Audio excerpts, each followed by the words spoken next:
Hello ladies and gentlemen, MegaMasterX here. Today, I'd like to take a moment to talk about the M1 Grand Prix. For those who don't know, the M1 Grand Prix is what we've called our community, as well as our series of Mega Man Battle Network 6 Net Battle tournaments. Back in 2015, I started the first tournament on the R Battle Network subreddit. I really only expected 4 or 5 people to turn out, but could have never imagined over 50 people expressing interest in online net battling. From a bustling little Skype group to an enormous Discord server, the M1GB community has continued to grow as new battlers experience PvP. In a few moments, we'll be showcasing an exhibition match between two M1GP event champions, Salad and Virillion, who have tested their mettle against the community and come out on top. Before we get into the match, I want to take a moment to thank each and every member of the M1 Grand Prix Discord community, member of the R Battle Network subreddit, everyone who watches and comments on the YouTube videos, who have joined me on my Twitch channel, and continue to keep the community alive with the spirit of net battling, each and every day. I will continue doing everything I can to nurture and support the community, as well as continue to host large-scale events for the community to enjoy. I hope you will continue to participate and help the community grow, and, if you haven't yet, join us on Discord to experience the thrill of Mega Man Battle Network 6 net battling for yourself. Without further ado, here's the exhibition match between champions Salad and Virillion. Alright, let's get this match underway. This match is going to be from Salad's perspective versus Virillion. 1400 HP to 1450. It looks like Salad is using an L code folder with very strong Navi chip support and a number of different combinations. We know that both players like to take kind of a very careful play style. Magnum is going to be a really good opener to immediately lock out at least 3 of the opponent's areas by breaking those panels. Aquacross is a really strong cross. The charge time is very, very low. It looks like Virillion is going to go into Erase Cross as Salad drops the Magnum. TFC on Virillion's part, it could be an anti-damage. It looks like the cursor chip is going to end up eating up that trap, so it might not have been a really good idea. Slow Gauge is going to change the pacing of this match ever so carefully. Oh, that Bubble Star ends up connecting. Look at the damage off of that Elect Dragon, followed up by Salad as the charge shots continue to come out. The charge shots from Erase Cross on Virillion's side are connecting on a pretty consistent basis. Salad may be going for a Beast Out strategy here, using the Falser ability to, and both Beasts, honestly, are able to lock onto the opponent, which makes things like aiming chips such as the Elect Pulse chips, Bubble Star, a lot stronger. The Bubble Star, if also followed up with an Electric chip, does double damage to the opponent, as we saw from the previous turn where Salad used the Elect Dragon.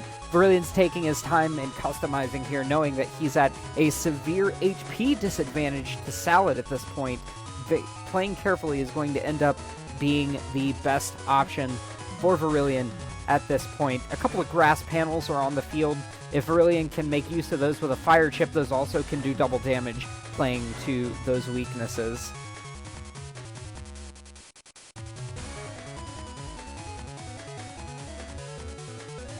Alright, so the customization is still going on at this point. Both of them ended up beasting out. Virillion goes into cross there. That ends up piercing Invis as well. Salad lands that pulse, and Virillion is using the beast charges by consuming a chip. He is able to utilize the Erase Beast charge, which is very, very hard to dodge. It looks like Virillion is not going to end up getting hit by either of those Tengu Bands. Salad charges up that Aqua Chip, and that Pulse is going to end up hitting Virillion for that extra damage. The Bubble Star was charged up also with Salad's Aqua form, getting double damage on that chip. There is such a substantial HP gap at this point. Virillion is going to have a very difficult time bouncing back unless he's got a few other options up his sleeve. Salad's L code folder is proving to be just enough pressure to keep Virillion on his toes. Salad's carefully picking chips, trying to change the pace up, starting out with a fast gauge, following up with a couple of very strong Navi chips, Magnum, and an area grab to get that field advantage as well. Will Salad end up changing into a cross this time around? Each of these have distinct advantages. Dust Cross is going to be very, very strong in terms of soaking up area objects and obstacles. Fast Gauge is going to go ahead and fire up Is Salad going to make use of that Element Man? Erase Man is TFC'd by Virillion. Look at the extra damage on that. That is a huge Erase Man, and Erase Man does end up piercing Invis as well. Salad uses the Aqua version, which creates ice panels there, breaks that, freezes Virillion, a Boomer is going down, and that Burner Man is, or that Blast Man is going to end up hitting as well. Proto Man, that damage is going to be really, really big. Salad's in under 100 HP as the Magnum goes out. Was not able to get the area grab off before both players went back into custom. Salad has one turn of Beast left, after which there is an opportunity for her to Beast over, but I don't know if that's going to be a very smart idea unless there is another turn after this. Is Salad Salad looks like she's opting for a more defensive playstyle this time around, as the HP difference was very, very quickly closed out with that Proto Man. Customization is still ongoing. Virillion goes into Heat Cross as Salad goes into Tomahawk Beast. That is going to be a very difficult fight. Erase Man's not going to really do anything because that aura is protecting Virillion at this point. Rush is going to eat up that Invis and paralyze Salad, but unfortunately, Tomahawk Cross has that. Look, was that Windrack was a read. That was a really solid read, but Virillion was in the Invis status and wasn't able to do that. That D crosses Salad. 1 HP is left. Area Grab's going to go down from Virillion to get that advantage. All it's going to take is a Buster Shot. But does Virillion have Air Shoes in order to get out of where he is at now? Salad going for the Beast over strategy, most likely. Or a more defensive playstyle, going into Ground Cross, maybe? It's a very tight situation. Beasting over would provide the safety of a turn, but Salad also has 2 defensive chips and anti-damage and Invis in the chamber. Now that Rush is no longer an issue, is she going to go for the Elect Pulse strategy? Virillion ends up beasting over. What a very smart move. Salad must have planned around that specifically. Invis is going down. Playing it very safe is going to end up outlasting Virillion this turn. That Invis is going to go through, and really all it's going to take is a Buster Shot to finish off Salad in this round, but Salad does still have a substantial number of options in the folder. That Bubble Star. That Bubble Star was not very useful after all, unfortunately. But there are even more defensive options in Salad's folder.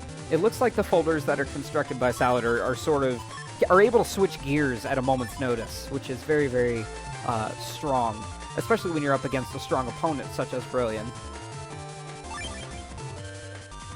Right, customization's finished. Turn 6 begins. Invis is dropped. TFC by Virillion's trap, and Life Aura goes down for Salad in order to protect herself even further. Area Grab's going to get a little bit of field advantage for Virillion. Unfortunately, Beast's going to end up eating that. His HP is dropping substantially because of that Beast over. Windrack is going to go down. Is that going to blow the Aura Array?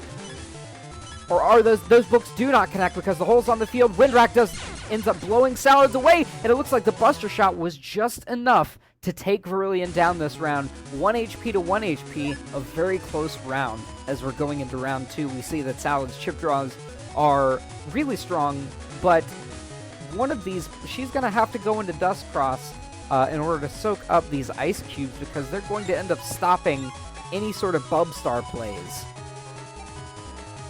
Which it looks like the Bubble Star Elect Pulse is is kind of the linchpin combination of this folder, it seems.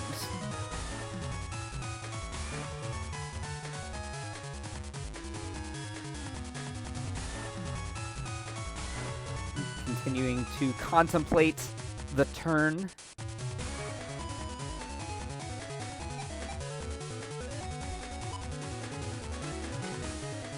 Are we going to see a Dust Cross play? Yes, we likely are. The question is, how is this turn going to be built, and how will Virillion answer? Will he open up out of the gate with an assault of chips like the previous round, or will he take it as a more cautious approach? We will certainly see. Virillion takes on Erase Cross as Salad goes forward. Virillion starts with the slow gauge play, trying to get a little bit of area advantage with an area grab. Eraseman is going to end up dropping that paralysis. Salad sucks up those ice cubes. They do 200 damage there. Oh, the freeze! That was such a good combo with substantial damage. Mock Gun comes out from Virillion, clearing out any sort of traps that might have been there. Remember, any cursor chips remove any sort of traps that are out there. Rush is going to take out the invis that Virillion was going to use at the end of the turn right before custom drop, but he can decross out of it, he can beast out of it. There are ways to get out of that invis leading into the next turn, so it's not so much of a threat as it should be.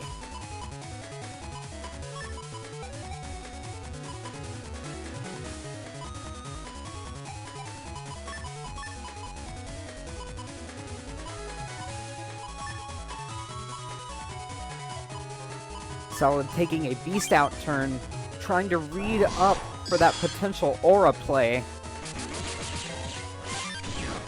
Oh, the counter hit! That is so strong! Unfortunately, that pulse is not going to get that damage boost.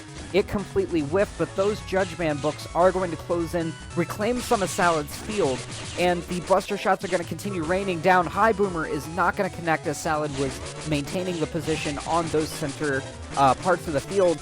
These slash cross charges going out here are doing damage, and the HP difference between the two players has closed in significantly. Beat will eat up whatever Virillion had on there. As we're getting close to the end of this match, area grab goes down. Virillion is trying desperately to maintain that field advantage. Salad is down to 1 HP. We are back in the custom screen. What defensive options does Salad have, and will she be able to utilize any of them to get out of this very, very dicey situation? Virillion is running Gregor version, so he has a few options in terms of chips. If he beasts out this turn, it is going to be extremely difficult for Salad to maintain any kind of advantage at this point. 196 HP on Virillion to Salad's 1 HP with 2 turns left on Beast Out, going into Tomahawk Beast in the next turn. With an interesting field right now, Virillion has to kind of dance around the holes and crack panels that are continuing to litter the field as of right now.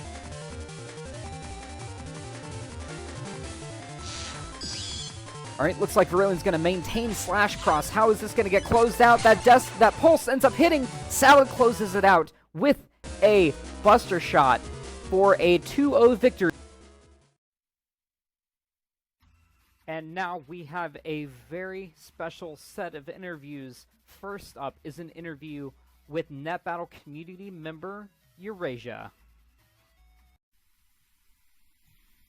Hello, ladies and gentlemen. MegaMasterX here. Joining me today is a stalwart member of the community, Eurasia. Eurasia, how are you doing today? I'm doing fantastic. My supply of dark chips is running though, so dark chips. Gotta get more dark chips. So I want to take a little bit of time here to just kind of riff about Battle Network as a whole. You've been a member of the net battling community for a very, very long time, far before the M1 Grand Prix. In your opinion, what's changed, and is it for the better or for worse? Well, oh man, when I first started net battling, it was still small. It was still a pretty small community, a lot of people, but people really focused on the game facts folders, which I never followed, and considering how I dominated pretty much everybody who came in my way, to the point where when somebody asked for a fight, I said, "Hey, want to fight?" Literally, someone came in and says, "Oh man, it's Eurasia, you're screwed." But then I met Salad and Mercury Wings and Disco, and I got my butt firmly handed to me.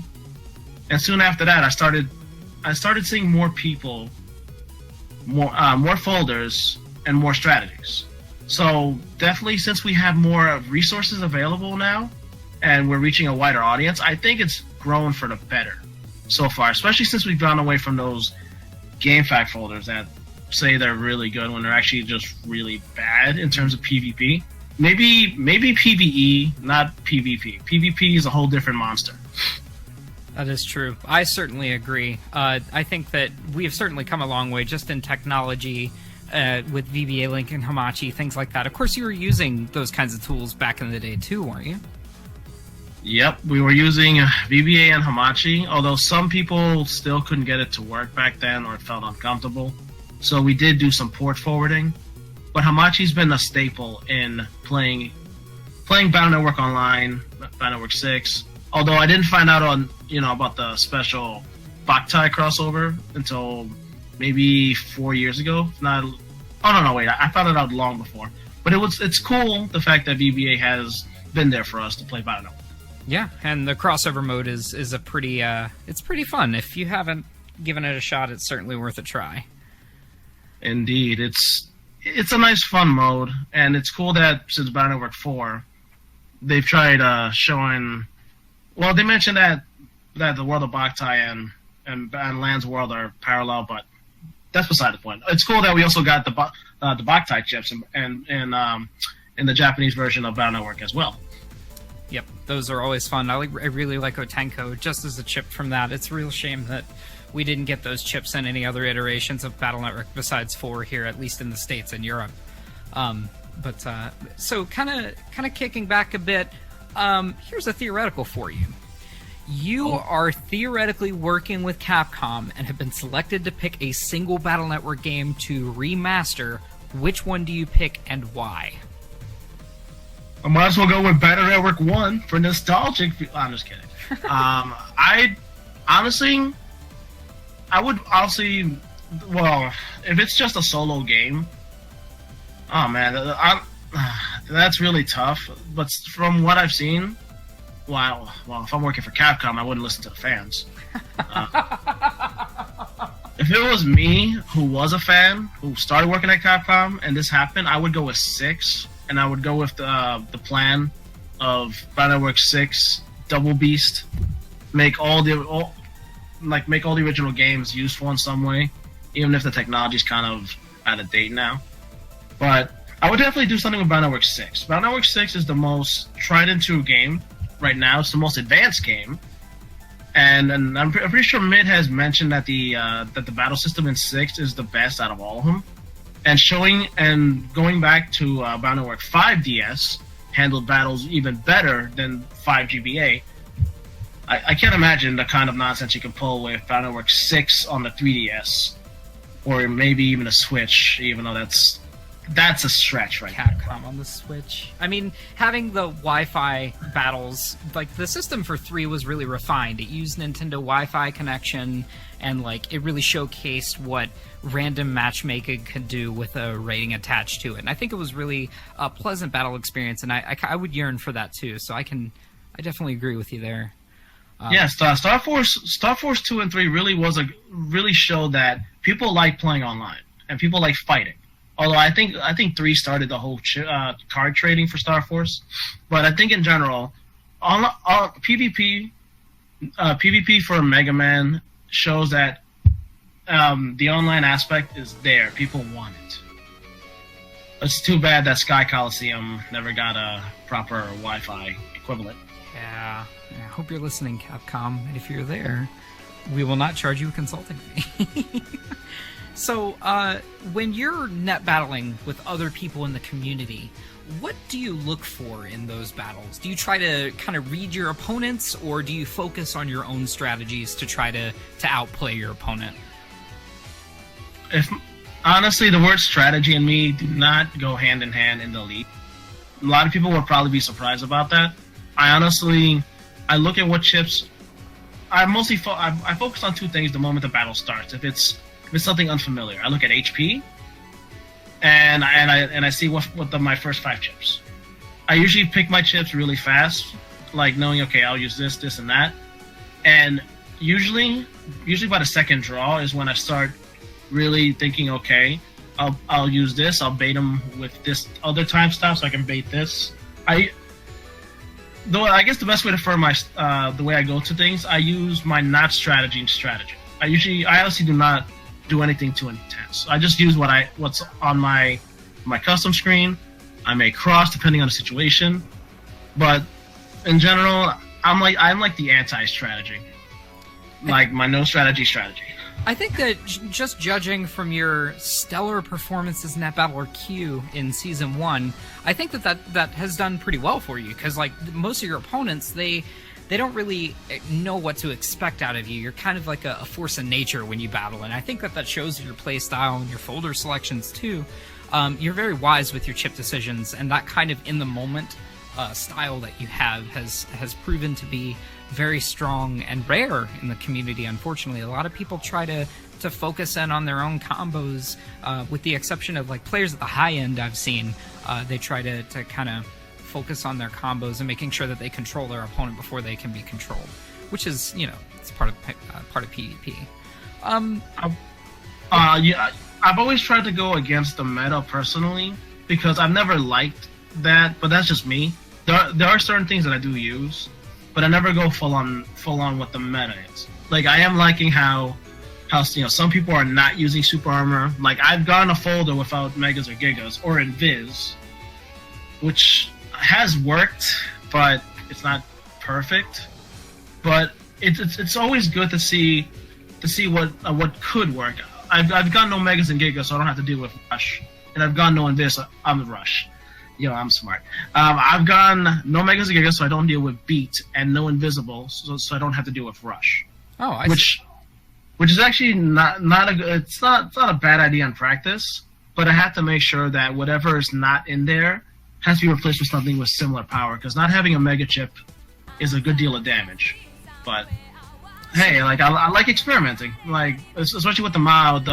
One of the first mod card tournaments, I was using a bomb folder, which people said like it's crazy, long charge time, it's easy to dodge, but it was funny seeing Salad's face when I was using the bomb folder. Didn't you end up taking Salad out of that? Or Well, at least the game off of her? I did win a few games, though it wasn't in the tournament. But I did win. I did win one game with her, and she found it to be very funny because it's something different. I always like going with what's different. Going against the grain. You heard it here first, folks. So here's another theoretical for you. Which of the many, many net navies would you use if they were real, and you could only have one of them? Honestly, that's an easy one, Searchman. Because Searchman could do so much. Just, oh my god, like where to start? He has a search function that can crack almost any code. He can shoot you from behind, which doesn't make any sense, but it's still awesome. He can cloak, and he has a satellite in space ready to destroy you. That pretty much fits everything I need to do what has to be done. He's practically Google in a net navi. He's Google and Apple because he's got that satellite ready. So, kind of as a closing question, if you had any advice for people who are interested in PvP and Battle Network 6, who kind of just want to get started in it or are kind of nervous about it, what would that advice be? For me, expect to lose, and if you do not experiment, you won't get far. I've went through maybe hundreds of folders. I'm pretty sure our other top players have done the same. You really have to test out what works. You have to find your play style, and you got to find out which version is best for you. Like, just because you feel like your folder doesn't work in Fulsar, it could work in Gregor. It's always important to experiment. Check the combos, check other people's videos, fight as much as you can. I have maybe 1,000 losses under my belt, if not even more. And it hurts to lose 20 times in a row, but I've grown with every loss. I can't even begin how Salad destroyed me back then. It was no joke. But with more experimentation, more practice, I do believe I've gotten better. I'm pretty sure I've gotten better. So it really just comes down to lots of experimentation, lots of fighting, lots of practice. Thank you so much for taking time out of your day, and thank you so much for that sage wisdom for those who might be interested in getting started in PvP. Reja, I hope to talk to you soon. Next up, we have an interview with Net Battle champion Salad. a unique opportunity for us to get into the mind of someone who has won several major M1 Grand Prix events and has taken time out of their day to speak with us regarding their victories. Hello, MegaMasterX here. Today joined with me is a very special guest, champion extraordinaire, Salad. How are you today? Nervous. Well, no worries at all. Let's go ahead and just jump right in. I've just got a few questions that the community has kind of bounced around, and I'm kind of curious out myself. To kick it off, what draws you most to net battling? Okay, well, I think Battle Network is a really unique, genre hybrid of games, and I feel like it takes the best aspects from card games, fighting games, a lot of different genres to make a really interesting experience for me. Excellent. Yeah, I really like how unique Battle Network is and how it just kind of meshes everything together so cohesively. Of course, it wasn't always good. It was a little rocky start going through the original Battle Networks. It's just kind of garbage at first, but leading up to the pinnacle of balance that is Battle Network 6, it was a pretty rocky ride. It's just kind of I think it's really impressive how big the jump from 5 to 6 was. I haven't gotten to play 5's PvP, but you could tell they really busted out all the stops when they made 6 because they knew it was the final game. It's true, and what a show they put on for sure. So, if you could have access to any battle chip in reality to use on a whim at any time you wanted to, what would it be? Well, at first I wanted to say Hub Badge, but then I thought about it and I thought flying would be cool, but Hub Badge doesn't actually give super armor, so I feel like you could actually fly into a lot of stuff, and that would really suck. But so I thought about it a little more, and I think my answer would actually be a fan, because that way you can be really lazy, and if you need to get up and get something, you can just put the fan down and have it suck to you. That's genius. I don't think it's the most unique answer I think I could have ever thought of. I've thought of maybe air shoes or something to just float around whenever I'm feeling extra lazy and don't want to walk. I can just kind of float. Yeah, I was thinking you could use it on people too if you needed to talk to someone, but I told a certain someone about this, and they were like, in that case my chip would be Dustman. So I don't know, I think I'm still gonna have to go with the fan though. If you go to a buffet, you'll never have to get up. That's a really solid answer. There's a lot of unique implications to that too that you could use. It's pretty smart. So you have been an absolute stellar member of the community and have helped a lot of net battlers kind of find their bearings and bolster their folders for the better, sort of work on their setups, figure out where their weaknesses are. What are some of the most common mistakes that you see new players make when they get into net battling? Okay, so I feel like one of the biggest mistakes I see is something that happens before the match even starts, and that's players not knowing how to maximize their Navi customizer. Because if you're not using all the spaces you can, then you're just loading into the battle of half a Mega Man, and so that's just gonna put you at a natural disadvantage before the opponent even does anything. Yeah. And I think the second biggest one is when I watch other people's matches and when I watch the stream, I see a lot of players that just kind of rush out their custom screen, so it feels like they're not taking the time to actually think out their turn, their next turn.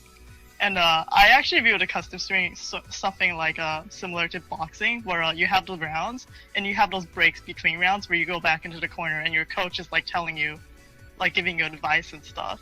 So in Battle Network, you don't actually have a coach, but you get to think out your turn because technically there's no time limit on it, and really it's only a minute at most. Because just having your chips in different orders can completely transform a turn. And you also get to think about how you approach your turn. What happens if the opponent uses life aura on this turn? What do I want to do? Do I actually want to throw out my chips to get my defense down, or do I want to wait until the next turn? If you actually think about that before you actually play it in real time, because each turn is only it varies from 4 seconds to 16 seconds depending on the gauge. So you really only have a limited amount of time to actually decide on the spot what you want to do. So the custom screen is actually the time to be able to think about stuff. and yeah, just be able to have like multiple approaches that you can switch to on the fly, kind of like a branching path. Would you say that you kind of build your folders around that mentality? I do. Like, I feel like you can play. There's like so much variety to folders that you could approach the game with, but what I personally like is folders that give me multiple plays and possibilities. So I always have, like, ideally, I usually get hands that allows me to have different plays. Like, do I have an answer to life aura? Can I play a defensive turn? Can I switch to having a more offensive turn this round? Like, there's a lot of chips you can play, and like I think the strongest chips are the ones that give you like the different branches that you can take to approach your turn. Sure. So that way you're kind of ready for sort of anything that your opponents will end up throwing at you, because there's such a diverse spread of folders now that I can see how that sort of flexible play style can play to both your strengths and weaknesses. And I do agree. When I battle with people in the M1, I see a lot of people. I mean, I'm guilty of it myself, admittedly. Just kind of like going through the turns. Now, granted, I play G code, which is just kind of mashing anyway. There's not really much thought to it.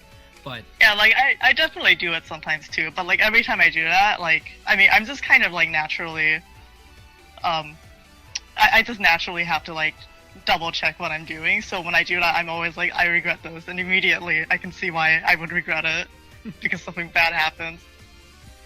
I see a lot of Japanese players just kind of viewing those sorts of tournaments do something similar. Like they really like I think you and a couple of other people were some of the only people that I've seen that have actually used the select button to hide the custom screen to see where you're at and where your opponent's Mega Man is at. And I really think that there's a lot of value in that. So that's a really wise way to look at the battle for sure.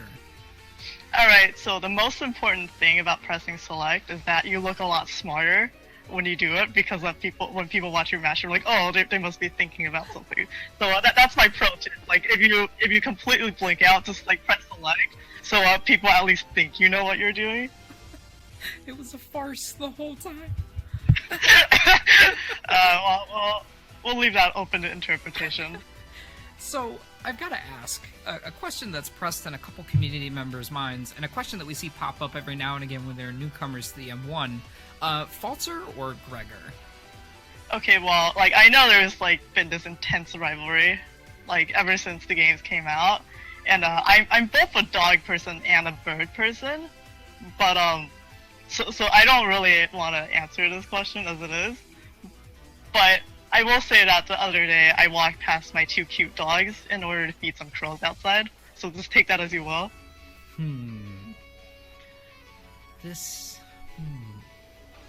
I would love to see what the community comes up with in terms of like trying to decode that. It's going to be a nice little mystery to watch unfold. The EXE6 format, the N1 miniseries, in Season 1 we introduced the mod card format via an English patch, which kind of opened the door to playing with our counterparts in the Japanese community, which was really nice. It also opened up kind of a new vector of customization in mod cards. Do you feel like this new layer of complexity to the game is a good thing, or not so much? Okay, so this is, I feel like the mod card tournament was actually like an emotional roller coaster for me, because, like, I played the game on and off for, like, almost, I think, 8-9 years before the N1 GP came about. And, back then, when I started net battling, I got really excited and, like, tried to figure out how to connect online, because I watched that one, like, Survivors, like, Masters tournament video on YouTube. Mm-hmm. Like, the Japanese match, like, everyone's seen it by this point. And, obviously they were playing with mod cards in that tournament. So, like, especially coming into the scene late, like, most of the sentiment was that, like, the US game was like, not complete because mod cards and other things were taken out. And then, at the time, we didn't really have, like, clear guides like we do today to be able to actually set up mod cards or anything. Plus, there was, like, a language barrier, so, like, I think that tournament was actually, even for, like, experienced players, the first time they actually got to play with mod cards. So, initially, I was like, oh my god, this is just like my Japanese animes, and I was really excited. And then, Yeah, so I was really excited because it's true. There's like it's a new world, right? You have all these mod cards that you can customize with, and there's all these wild effects. And so at first, like I laughed, and then I realized there was some stuff that was really cheesy, and so I cried. And then I played, yeah, and then I played a certain someone, and then I had like my crucial grab revenge or like my crucial giga chip randomly get deleted by Larkman, and it wasn't even like a choice shot. It was like a random Buster Jam proc. So there was like a 8% chance of that actually happening on like a random rapid fire shot, and that completely like ruined my match. For all the yeah, so I was I kind of had a meltdown going into the tournament because I was really salty over the format. But then when I actually played, it was actually like it was still interactive and it was still playable, so it was a lot of fun. But like I feel like ultimately, even though mod cards is really fun, I prefer regular MegaMasterX 6 because I feel like when you load into a mod card match, it's actually like a JoJo episode because so you have your own stand, and now you're locked in a room with like an enemy stand user, and neither of you know who the other person is gonna do with their stand, like what they're gonna do.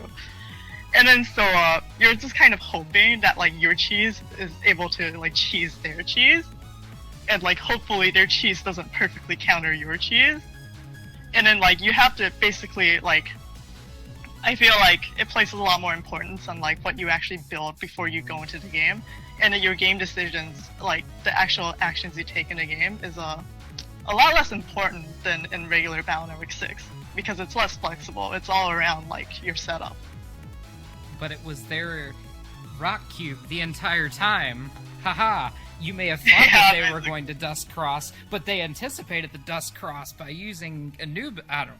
But yeah. So. It's really silly because there's stuff like I don't know if you saw like the push strats where you have a buster that like can shove them forward or back because that goes through status guard, so you can't even protect against it if you have status guard.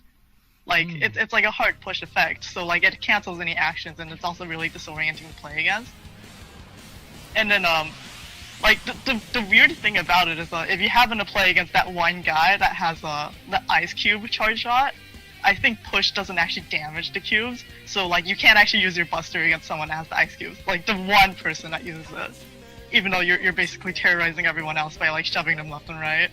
Like there's a bunch of really goofy interactions like that in mod cards. So I think maybe it's more interesting if we have like a bigger player base. But still, like I kind of think the best part about the game is the amount of actions and like variety you can have all in game. Yeah. And the choices you can make. So like I feel like because mod cards has that more muted, it's not as interesting for me personally. That's fair. That's fair. I think that's a really solid all-around answer. It was definitely a fun format to host and to just see it kind of unfold. So last but not least, and wrapping up, out of all of the Battle Network games that Capcom has blessed our little tiny kid hands, which one of those is the best Battle Network? Battle Network 1. So there you have it. This has been... Okay, wait. Before we end it though, I do want to add a little bit to just like the aspects of the game that I think are good, because I feel like nowadays team-based games are really popular competitively. But I think Battle Network is really nice that it's actually a 1v1 game, because that means that your mistakes and your losses are something that you can own up to and something that you can improve on. Because with a team-based game, if you win or lose, like sometimes it's hard to tell whether it's because of you or because of your team, or like even if the team is strong individually, like they just don't have the teamwork. So like it's a lot blurrier in terms of what you can actually improve. But with Battle Network, like you can, like the VBA has a natural record like function, so you can actually look over your games and analyze them too, which is I feel like a big part of why I improved so quickly when I started playing.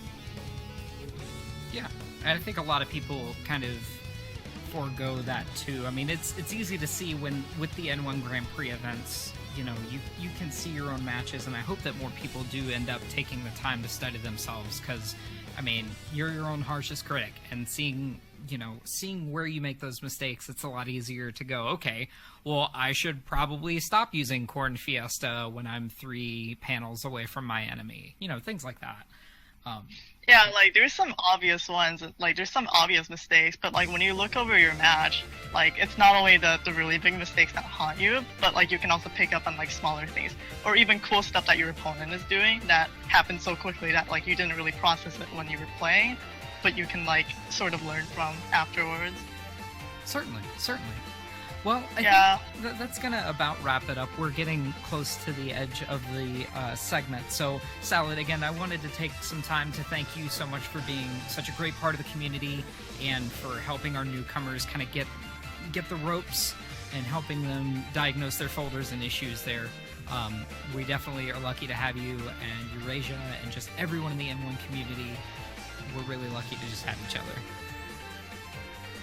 Yeah, like this community is a dream come true for me too, because well, I think we're out of time, but like back then, the community was super fragmented, so you had to like go on YouTube and try to like look up comments to see if there was like Hamachi Network got still had space, and then when you go on, there would be like one other person, and that person never plays.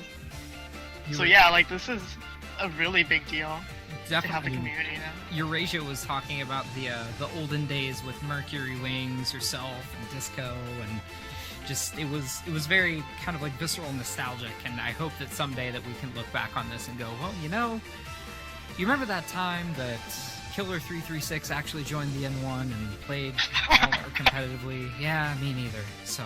But yeah, thank you again for taking time out of your day to chat with me, and I will see you on the circuit. Wow, I usually